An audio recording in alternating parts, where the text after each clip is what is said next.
Cooking with Mourin চ্যানেলে আবার সবাইকে স্বাগত জানাই। আমি আবার একটা নতুন রান্নার রেসিপি নিয়ে চলে এসেছি। আজকে আমি একটু বানাবো চিকেন চাউমিন। তার জন্য কি কি নিয়েছি আপনাদের একটু বলে দিই। চাউমিনটা আমি একটু সেদ্ধ করে নিয়েছি। জলটা ফোটার সময় আমি একটু নুন দিয়েছিলাম, তার মধ্যে আমি একটু তেল দিয়েছিলাম, দিয়ে চাউমিনটা সেদ্ধ করে নিয়েছি। সেদ্ধ হওয়ার পর ঠান্ডা জলে দিয়ে আপনারা হাতে রগড়ে নেবেন, তাহলে দেখবেন আমার ঝুরঝুরে থাকবে চাউমিনটা। হাতে করে রগড়ে ধুয়ে নেবেন। আচ্ছা, এদিকে আমি দেখুন চিকেনটাকে রেডি করে নিয়েছি। আর এখানে আমি নিয়েছি যা উপকরণগুলো আপনাকে বলে দিচ্ছি।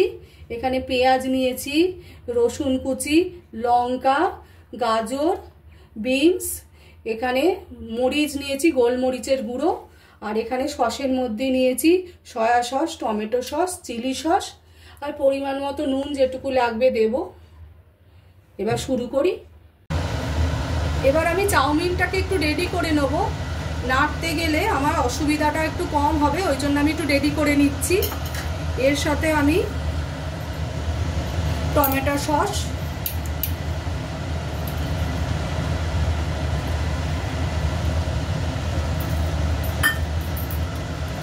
চিলি সস, আপনারা বুঝে ঝালটা দেবেন, আপনারা যেরকম ঝাল খাবেন, আর সয়া সস, এইগুলো সব আমি দিয়ে একটু হাতে করে মাখিয়ে নেবো। তাহলে আমার নাড়বো যখন সব জিনিসটা ভালো করে মিশবে।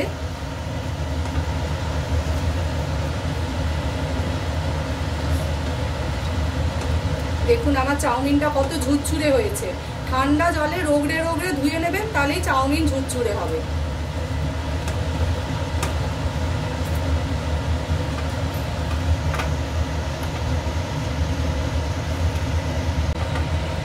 এইভাবে চাউমিনে আপনারা মাখিয়ে নেবেন, তাহলে কড়ার গায়ে যে লেগে যায় সেটা লাগবে না, দেখবেন অনেকটা সুবিধা হবে। আমার মতো এরকম হাতে করে ভালো করে মিলিয়ে নেবেন। দেখুন কড়াইতে আমি তেল দিয়ে দিয়েছি। এবার আমি গ্যাসটা অন করে দিলাম। তেলটা একটু গরম হোক।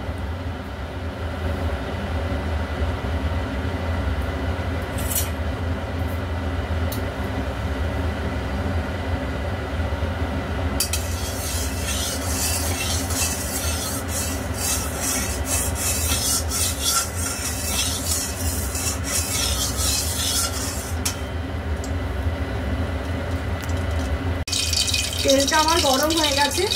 এবার পেঁয়াজ কুচিগুলো আমি দিয়ে দিলাম। এবার রসুন কুচিগুলো দিয়ে দেবো, রসুনগুলো একটু ভাজা হবে। একটু পেঁয়াজগুলো ভাজা হোক, তারপর আমি সবজিগুলো দেব।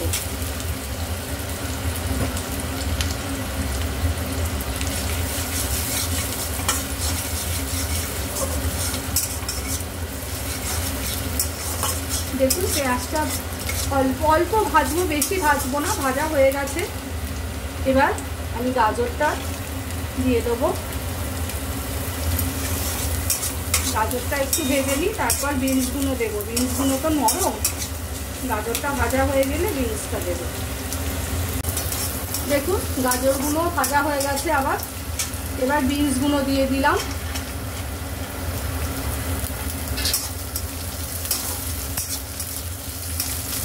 এর মধ্যে আমি অল্প একটু নুন দিয়ে দিচ্ছি, তাড়াতাড়ি ভাজা হয়ে যাবে।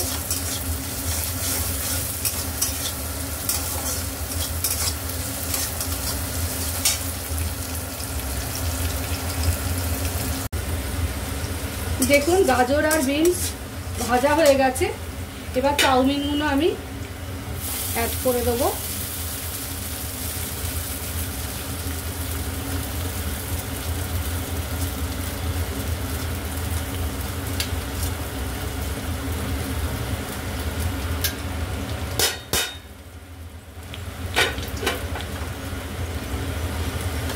পরিমাণ মতো নুন দিয়ে দেবো।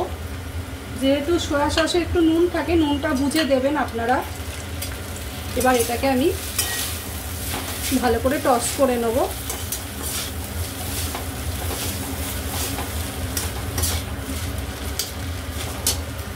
ফ্লেমটা হাই করে দেব।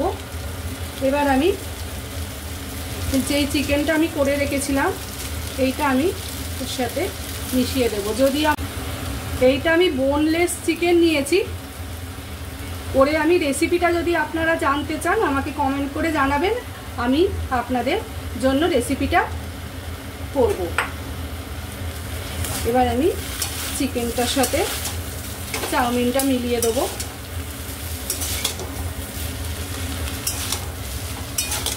যেহেতু আমার চিকেনেও নুন দেওয়া আছে, সয়া সসের নুন আছে, আবার ভাজার সময় একটু নুন দিয়েছি, নুনটা আপনারা বুঝে দেবেন।